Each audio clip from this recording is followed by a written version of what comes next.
हरे राम हरे हरे राम हरे राम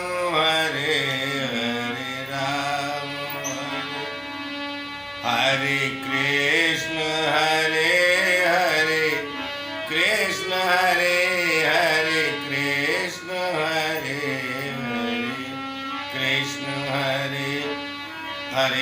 कृष्ण हरे कृष्ण हरे कृष्ण हरे कृष्ण हरे हरे राम हरे राम हरे राम हरे कृष्ण हरे कृष्ण हरे कृष्ण हरे कृष्ण हरे हरे राम हरे राम हरे राम हरे राम हरे कृष्ण हरे कृष्ण हरे कृष्ण हरे कृष्ण हरे हरे राम हरे राम हरे राम हरे कृष्ण हरे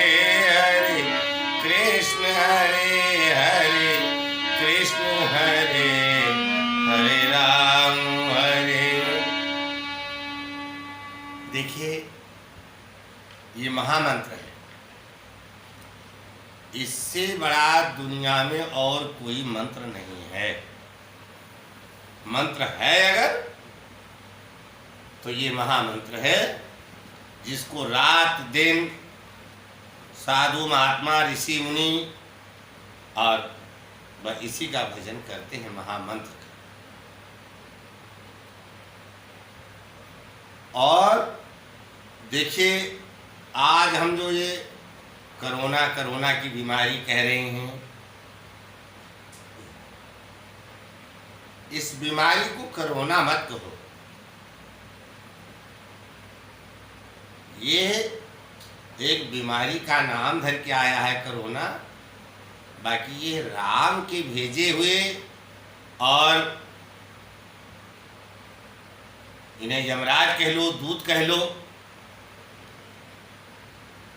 कि जो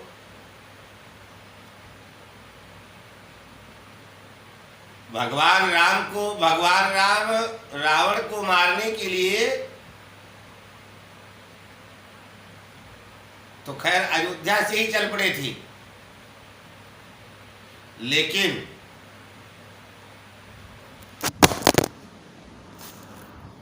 इसको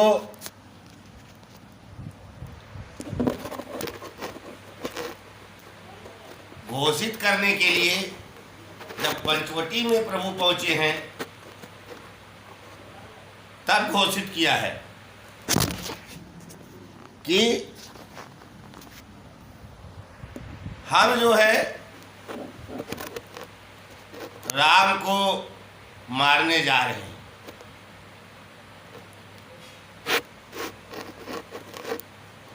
भगवान राम जब पंचवटी पहुंचे हैं तो वहां से पता लगा है कि राम जो है पंचवटी में पहुंच चुके हैं और राक्षसों का विनाश करेंगे ये। तो भगवान राम वन के बहाने गए थे रावण का विनाश करने के लिए, राक्षसों का विनाश करने के लिए। और ये कोरोना जो है, ये चीन के बहाने से आया है। ये कोरोना बीमारी जो है, ये चीन के बहाने से आई। अब उसको हम लोग समझ सके ना समझ सके, लेकिन ये इतना सबको ज्ञान है कि बिना राम के एक पत्ता भी नहीं हिलता। तो अब देखिए, इस कोरोना की बीमारी ने दुनिया में मेरा ख्याल है सबको परेशान कर रखा है। सब इस बीमारी से बहुत परेशान है। तो मैं बस यही बात कहूँगा कि इसको कोरोना ना कहो, इसका नाम ही आप लोग मेरे हिसाब से राम रख दो तो बहुत अच्छा रहेगा। क्योंकि जितनी बार आपके मुख से कोरोना निकलता है, उतनी बार अगर कहीं राम का नाम मुख से निकल जाए तो आज कितना आनंद आएगा। भगवान राम कुछ भी कार्य करते हैं जगत में तो वहां अपना नाम नहीं आने देते, अपनी बुराई नहीं आने देते। कहते हैं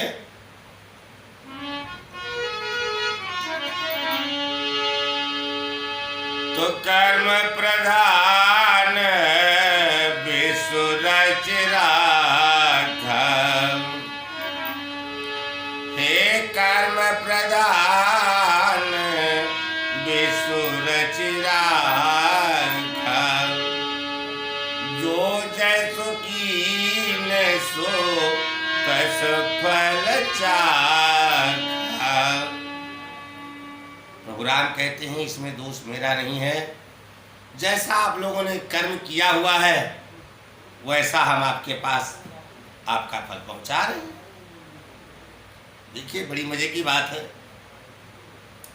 भगवान राम यही कहते हैं कि भाई देखो, जो आपके कर्म का फल है मैं उसे ही वापस कर रहा, मेरा दोष मत देना। तो जिसने जैसा कर्म किया हुआ है इस संसार में उसको वैसा फल भुगतान करना पड़ेगा। हाँ, अपना जो कर्म है, अपना कर्म ये है कि परिवार में, यार में, रिश्तेदार में, कहीं पे पर भी अगर कोई बीमार हो जाता है तो हम एकदम, मेरा मन क्या कहता है कि चलो डॉक्टर के, चलो हॉस्पिटल, चलो प्राइवेट में और चलो सरकारी में। देखिए जिसको बचना है वो सरकारी में भी बच जाएगा, और प्राइवेट में तो आदमी 2 वजह से ले जाता है और उस बहाने से वो धन घर से चला जाता है। उसमें क्या होता है कि एक तो जितना धन मेरे पास 2 नंबर का आया है वो आपको प्राइवेट में ले जाकर के 2 नंबर का धन जब वहां से खत्म हो जाएगा तब वो ठीक हो जाएंगे। तो लोग क्या कहते हैं, अरे भैया अगर फला नर्सिंग होम में नहीं ले गए होते तो शायद ये नहीं बचते। अरे उनको बचना था, वो उतना दंड देना था जो 10, 20, 50 हजार, लाख, 2 लाख, 10 लाख, 20 लाख बेईमानी हेरा फेरी करके रखे हुए हैं 1-2 नंबर का पैसा, वो उस बहाने जाएगा। नंबर 2 बात कि जो 1 नंबर का पैसा वाला है वो प्राइवेट में नहीं लेके जाएगा, वो सरकारी में लेके जाएगा। क्योंकि ये पक्की बात है कि अगर हमने कहीं 10 रुपए की बेईमानी, हेरा फेरी, छल कपट, चतुराई की है तो 10 का 10 गुना हमारा जाएगा। 10 का 10 गुना कितना हुआ? 100 रुपये। तो 2-4 लाख, 10 लाख, 20 लाख, 50 लाख, 1 करोड़ जो भी कुछ जाता है वो आदमी का उसका 10 गुना जुड़ करके तब घर से निकलता है। तो यदि हम ऐसा कर्म नहीं करेंगे तो मेरा ख्याल है ऐसा फल भुगतान नहीं करना पड़ेगा।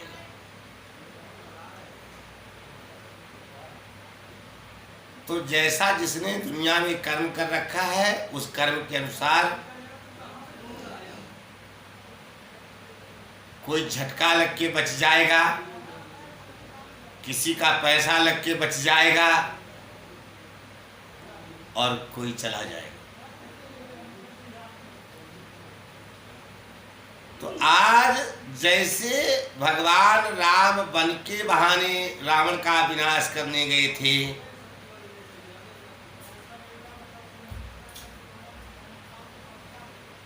उसी प्रकार से जैसे भक्त प्रहलाद को उबारने और उतारने के लिए भगवान नरसिंह का रूप धर लेते हैं। ये मैं तो नहीं कह रहा हूं, ये तो वेद शास्त्र कह रहा है। तो मेरा तो मानने का मतलब केवल एक ये है कि भगवान कहते हैं मैं कण में विराजमान हूं।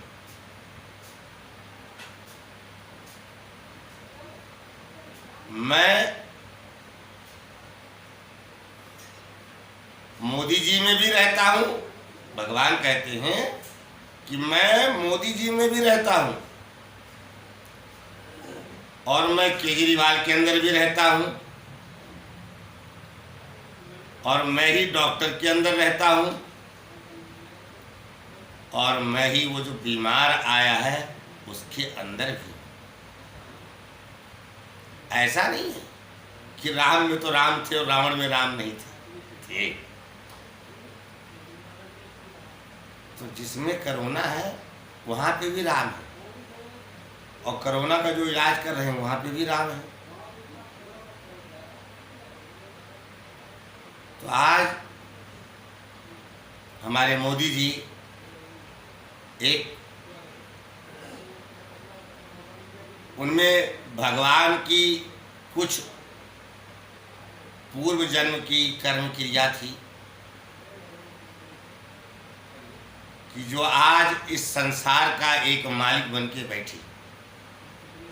कौन? मोदी जी। और मोदी जी के अंदर जो समझ में आता है वो तो करते ही हैं।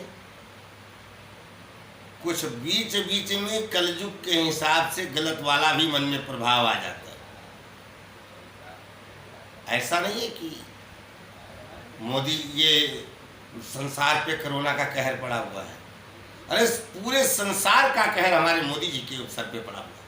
उनके दिल से पूछो कैसे समय बिता रहे हैं, कैसे दिन बिता रहे हैं, कैसे घड़ियां बिता रहे हैं, कितना दिमाग लगा रहे हैं, कितना दौड़ धूप कर रहे हैं कि आज अपने मोदी जी का चेहरा देखो तो हमेशा उदास लगता है। नहीं तो हमेशा खिलखिलाता हुआ चेहरा अपने मोदी जी का रहता था। तो वो संसार के लिए भगवान बन के आए हैं, कोई कर्म ऐसा किया हुआ था, अब उस सीट पे बैठ गए हैं। वो भगवान की सीट है, उस पे जो बैठता है वो उसके अंदर भगवान रूप ही होता है। और जब उस सीट पे कहीं राक्षस बिना विराजमान हो जाता है, राक्षस का मतलब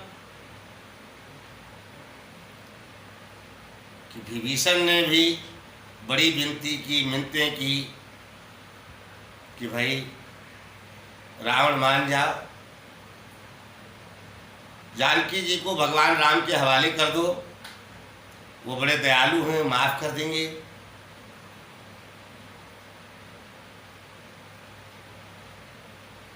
तो अब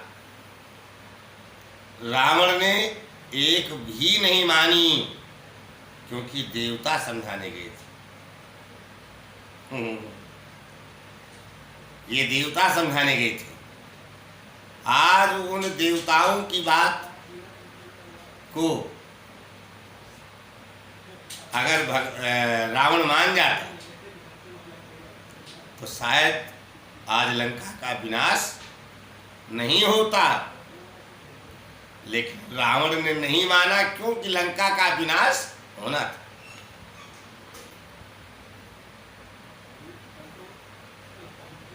तो इस धरती पर जब जब पाप का भार बढ़ा है, तब तब भगवान राम को नाना प्रकार का रूप लेकर के आना पड़ता है।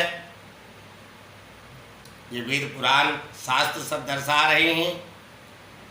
और आज हमारे मोदी जी भी भगवान के रूप में ही अपनी सीट पर विराज रहे हैं।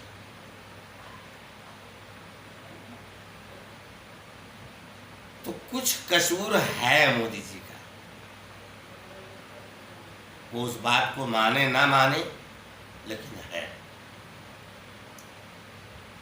कहते हैं रूखा सूखा खाए के ठंडा पानी पियो, और देख पराई चूपड़ी ना ललचावे जी।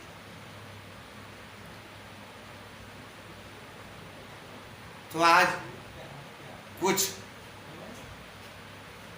इन्होंने गलती की है, वो शायद ना जान पाए कि हाँ हमने क्या गलती की है। अनजाने में भी हमसे गलती हो जाती है, ये बात नहीं है। हाँ, अगर वो कहेंगे, चाहेंगे, तो मैं छोटा सा तुच्छ आदमी हूँ,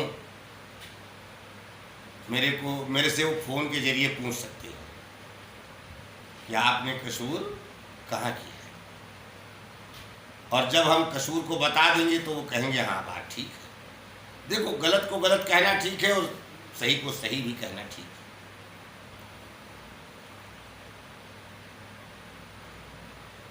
तो रामचरितमानस में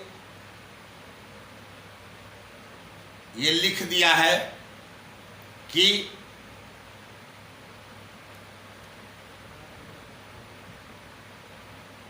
जब जब हो ही धर्म की हानि, पहले ही लिखा हुआ है, जब जब हो ही धर्म की हानि और बाढ़ असुर अधम अभिमानी।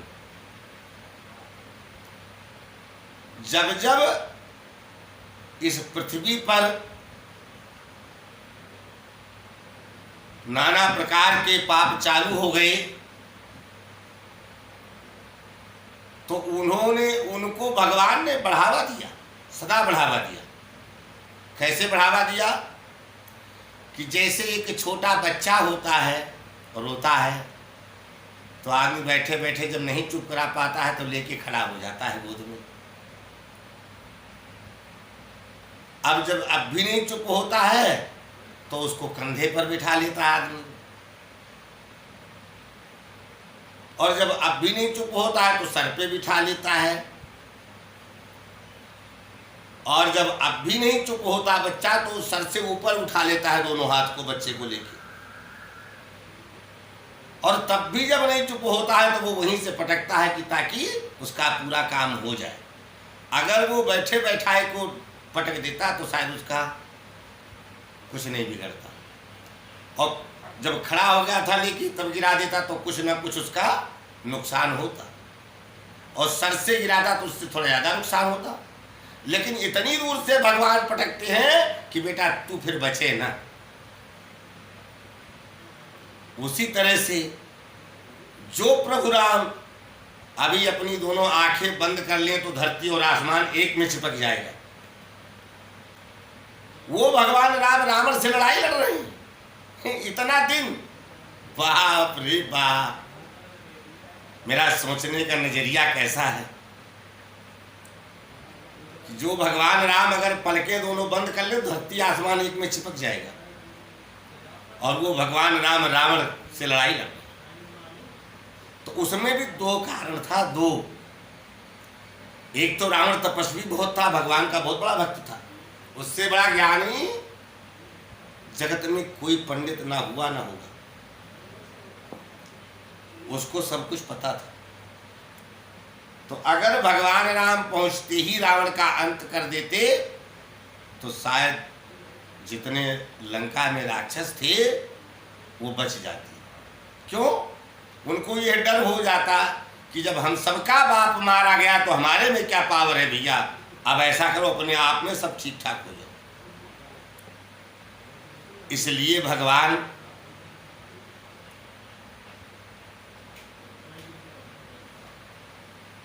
उसकी तपस्या को दिखा रहे थे कि देखो ये कितना बड़ा तपस्वी है कि इतने दिन से मैं लड़ाई लड़ रहा हूं लेकिन ये मर नहीं रहा है। तो क्यों नहीं मर रहा है? इसकी तपस्या में ऐसा बल है। तो एक तो भगवान राम को यह दिखाना था, और दूसरा रावण ने ये कह दिया था, इतना ज्ञानी था कि हे प्रभु, ये जनकपुर में ही बात कह दी थी। जिस समय सीता स्वयंवर था और रावण भी वहां गया था सीता स्वयंवर में, तो जब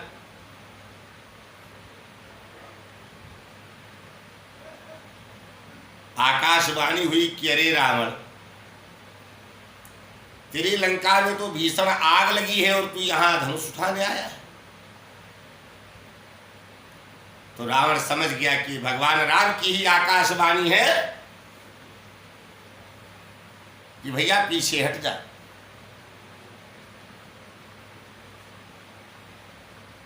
तो रावण वापस हो गया। वापस होके और भगवान राम के मस्तक को बड़े गौर से निहारने लगा। भगवान राम कहते हैं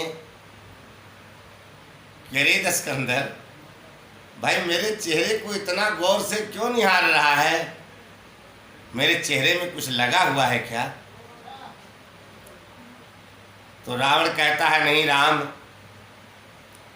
तुम्हारे लिखे हुए मस्तक पर तुम्हारे कर्मों के फल पढ़ रहा था कि तुम्हारे साथ क्या होने वाला है। तो रावण इतना कहने के बाद भगवान राम पूछते हैं कि अरे दशकंधर, तो मुझे भी बता दे भाई, मेरे कर्म में क्या लिखा हुआ है। तो रावण कहता है, हे राम, मैं तो जा रहा हूं इस धनुष यज्ञ से, लेकिन जब सीता स्वयंवर से जानकी को ले जाना अयोध्या, तो उसके बाद में क्या लिखा है कि राम को 14 वर्ष का वन गमन और दशरथ मरण और वन में सीता जी का हरण और रावण का तरन।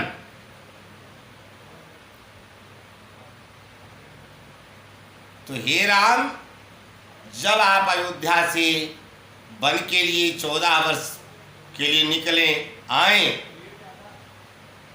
तो जानकी के साथ मेरी मरम पिटारी भी लेके आना।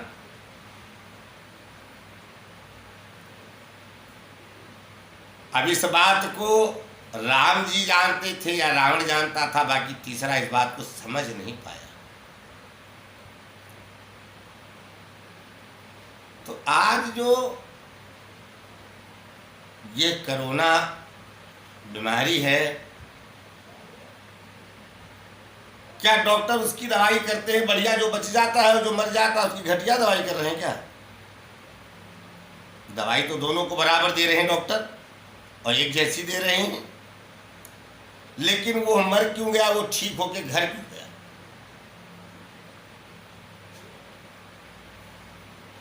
तो डॉक्टर की दवाई भी जब काम करती है कि जा पर कृपा राम की होई, किताब पर कृपा करत सब कोई। जिस पे राम की कृपा होगी उस पे मोदी जी की भी कृपा होगी और डॉक्टर की भी कृपा होगी,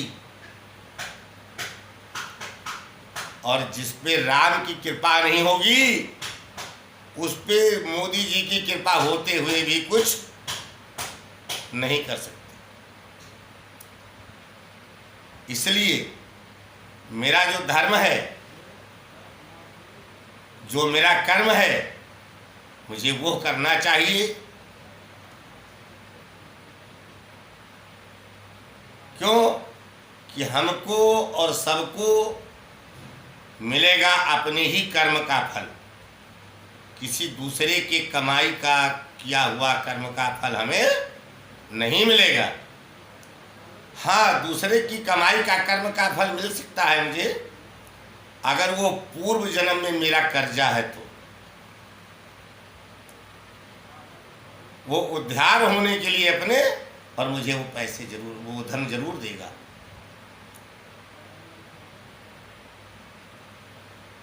क्योंकि रावण ने कर्म किया वो कि पूरी लंका का विनाश हो गया, और विभीषण ने किया कर्म वो कि जिसको पूरी लंका का राज मिल गया।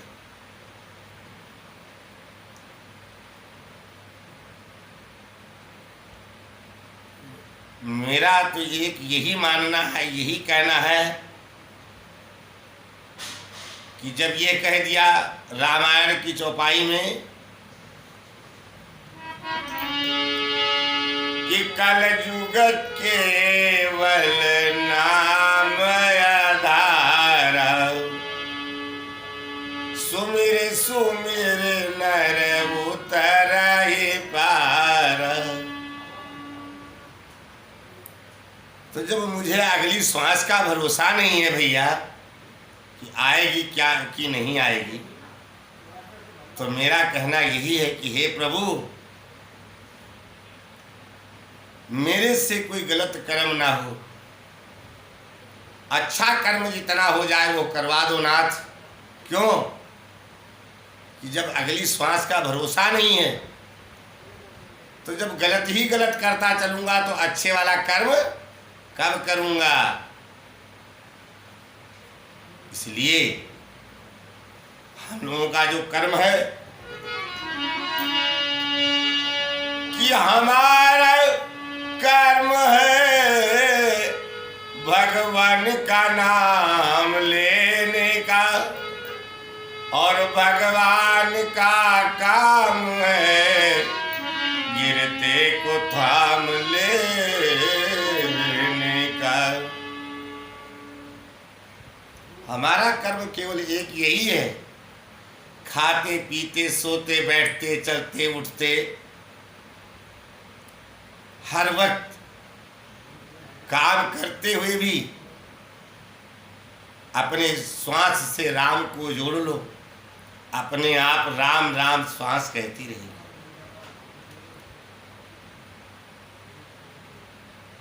और राम के अलावा भैया कोई बढ़िया दवाई नहीं है, राम नाम जैसा अमृत दवाई कोई नहीं है।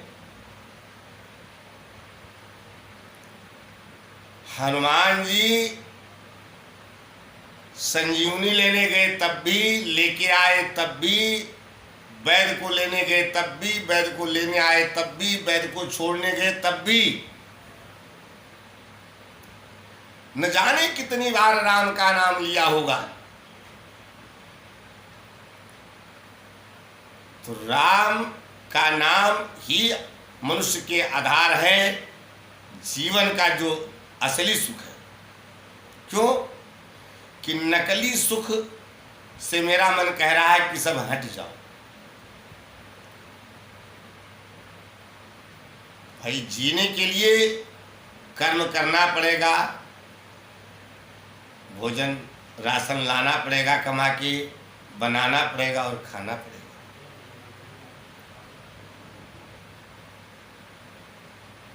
तो उतने से आदमी मतलब रखे, उतने से उसका ध्यान होना चाहिए।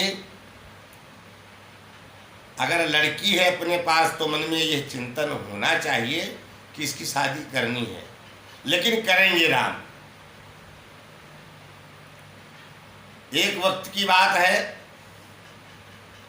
एक कोई भक्त था भगवान का, गुप्ता जी थे। तो वो सदा राम राम राम, नारायण नारायण नारायण नारायण नारायण यही कहा करते थे। और नारायण कहते कहते उनकी उम्र बीत गई। उनके मात्र एक लड़की थी और वो धीरे धीरे जब शादी योग्य हो गई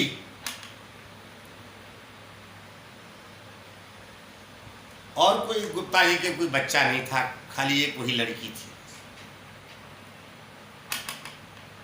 तो चोरों ने सलाह किया कि भाई गुप्ता जी की दीवार तो बहुत मोटी है, सेंध नहीं काटी जा सकती, और गुप्ता जी ने लड़की की शादी के लिए माल अब काफी इकट्ठा कर लिया होगा, तो कोई ऐसा उपाय करो कि गुप्ता जी का माल सारा पार हो जाए शादी से पहले।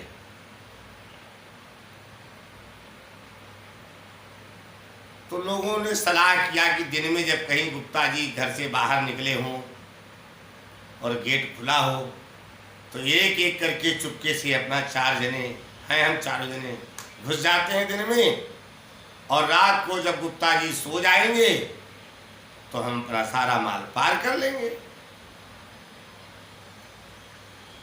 और ये 4 चोर घुस गए, लेकिन उसमें जो सबसे बड़ा चोर था, हेड था जो चोरों का, उसका नाम नारायण था। तो नारायण ने कहा कि देखो तुम लोग तो माल पार करना, और हम गुप्ता जी के खाट के ऊपर जो धरन है उस धरन पे बैठ जाते हैं, ताकि गुप्ता जी अगर कुछ हल्ला गुल्ला करें तो ऊपर से ही मैं कूद के गुप्ता जी को पकड़ लूंगा और तुम लोग माल पार कर लेना। कहा भाई ठीक है। तो बाकी तो 3 जने 3 कोने में बैठ गए, और एक जो हेड नाम का नारायण नाम का चोर था वो जाके गुप्ता जी के ऊपर धरन के ऊपर बैठ गया। अब रात को भोजन पानी करके गुप्ता जी जब बिस्तर पर गए लेटे, और नारायण नारायण भजने लगे, तो उनकी पत्नी कहने लगी कि गुप्ता जी, लड़की अब शादी योग्य हो गई है, तो ये नारायण नारायण 24 घंटा भजने से काम नहीं चलेगा। आप कुछ चिंतन करो कि शादी करना है, कहीं शादी विवाह ढूंढो। गुप्ता जी ने कहा भाई तुम तो पागल आदमी हो, जिस नारायण ने पैदा किया है उन्होंने जहां शादी लिखी होगी वहां अवश्य होगी, तो उसके मालिक तो नारायण है, तुम्हें क्या चिंता है। गुप्तानी कहने लगी सुनो सेठ जी, अरे ठीक है, लेकिन 1 बोरा रुपया लगेगा, तो नारायण देने नहीं आएंगे। गुप्ता जी ने कहा भाई नहीं मान रही हो, अरे जब वो शादी कराएंगे तो बोरा भर लगे चाहे 10 बोरा लगे, रुपया भी देंगे नारायण। कहानी कहने लगी भाई 2 बोरा चावल लगेगा। गुप्ता जी ने कहा वो भी नारायण देंगे। कह लगी सब कुछ तो मिल जाएगा मगर चीनी सेंटर से मिलेगी, चीनी का कैसे इलाज होगा। गुप्ता जी ने कहा अरे वो भी नारायण देंगे। तो गुप्तानी कहने लगी सेठ जी एक बात ये बताओ, तुम नारायण नारायण हमेशा भजते हो, तो आपके नारायण हैं कहाँ, एक बार हमें भी दिखा दो। तो दुनिया ऊपर हाथ करती है कि नारायण ऊपर हैं।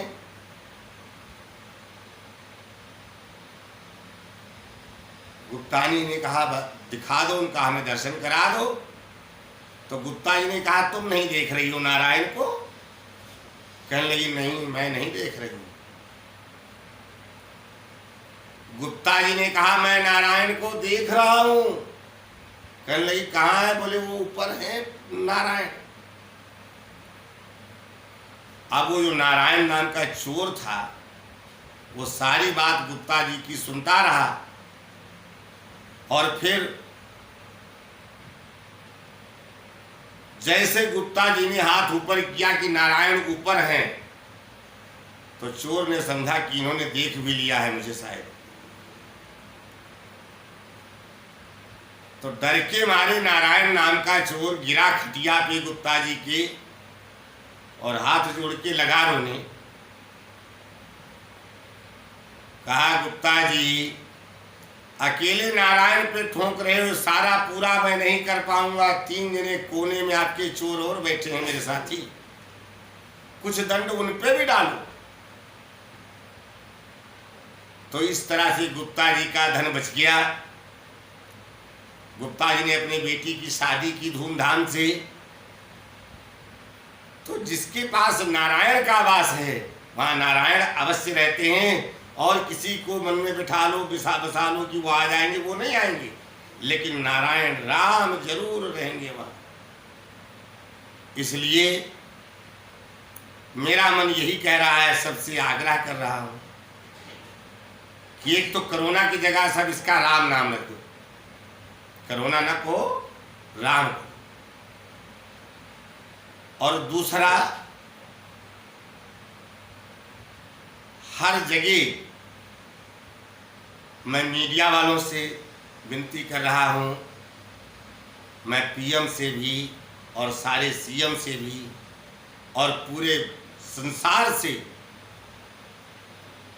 विनती कर रहा हूँ कि सब अपने अपने गांव में, अपने अपने ब्लॉक में अलग अलग अपना राम कथा को चालू करवा दो।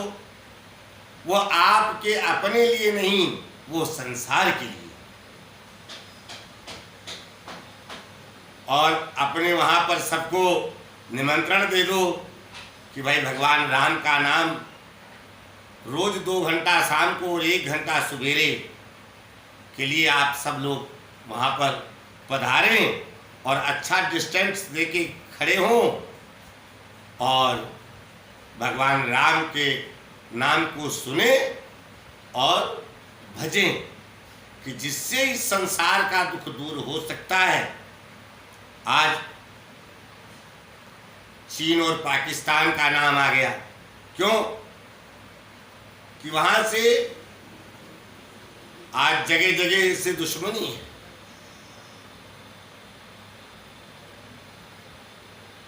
इसलिए भगवान राम ने वहां कोरोना के नाम से यमराज को भेज दिया और उससे ये कह दिया कि फला फला आदमी का इसमें नाम है, उसको जरूर लेके आना है। तो आज जिसका जिसका नाम यमराज को लिख के दिया है भगवान राम ने, उसको तो ले जाएंगे और बाकी को छोड़ जाएंगे। तो जब भगवान राम का ही किया हुआ है कि जिसके बगैर देखो पूरा संसार कहता है कि भगवान राम के बिना एक पत्ता भी नहीं हिलता, मैं नहीं कह रहा हूं। तो ये कोरोना माने क्या, कोरोना भी भगवान राम का ही भेजा हुआ है। और उन्हीं के भजन से कोरोना के निवारण की दवाई भी मिल सकती है। वही भगवान राम जब इस संसार को व्याकुल देख लेंगे और कहेंगे बिल्कुल ये संसार अब मेरे ही प्रति है, इसको और कोई सहारा नहीं है, तब वो जाके किसी ना किसी के मन में और ये बैठ जाएंगे कि यह दवाई वहाँ काम आएगी और इस दवाई को देना चालू कर दो। जैसे भगवान राम ने अपने वन को जाने के लिए माता सरस्वती से आराधना किया कि जाओ आप इस काम को करो। माता सरस्वती को मजबूरी में जाना पड़ा और जाके पहले मंथरा के सिर पे बैठी और मंथरा से फिर कैकेयी पे गई और कैकेयी से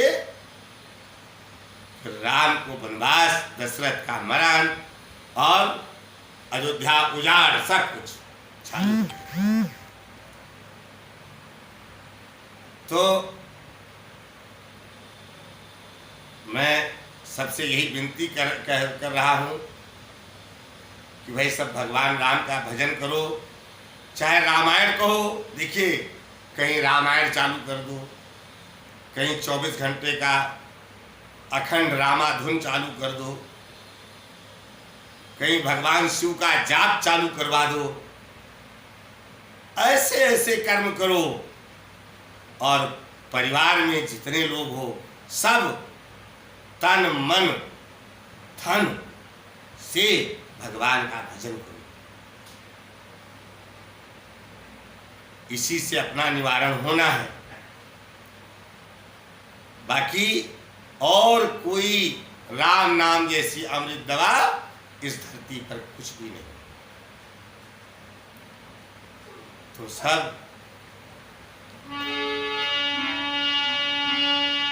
हरे राम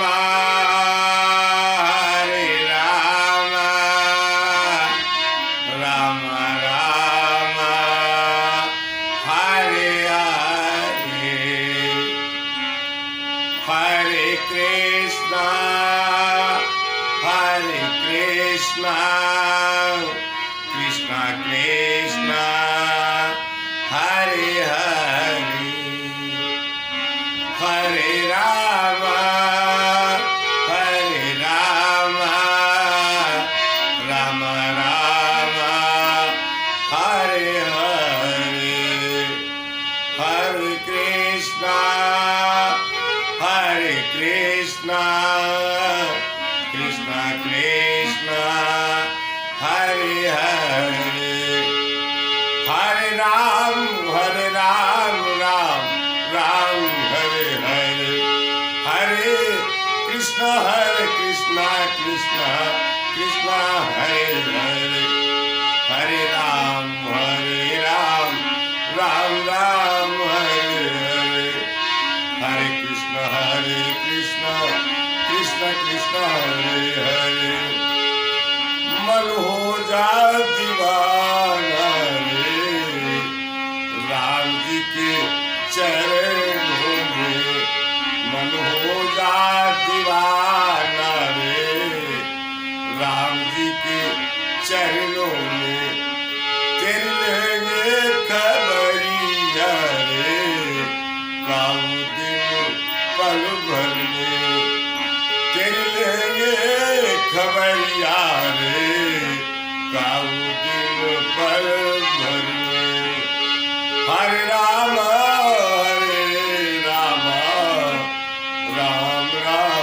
हरे हरे, हरे कृष्णा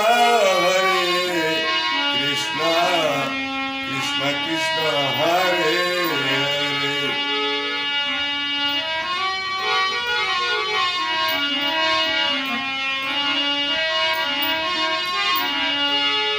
देखिए मैं सबसे छोटा बन के, अज्ञान और नादान बन के सबसे विनती कर रहा हूं, ये शब्द अगर आप सबको पसंद आते हैं तो इसको पहली बात तो ये है कि पूरा सुने। जब तक आप पूरा नहीं सुनेंगे तब तक समझ में शायद नहीं आएगा। जैसे दूध को मथ करके इतनी परेशानी सह करके और घी निकाल लेते हैं, वैसे ही ये सारे शब्द सुनने के बाद और फिर घी निकले तो भी ठीक है और ना निकले तो भी ठीक है। लेकिन अगर हमारे शब्द अच्छे लगते हैं तो कृपा करके आप मेरे कमेंट बॉक्स में लिखें और मुझे सेवा का मौका दें और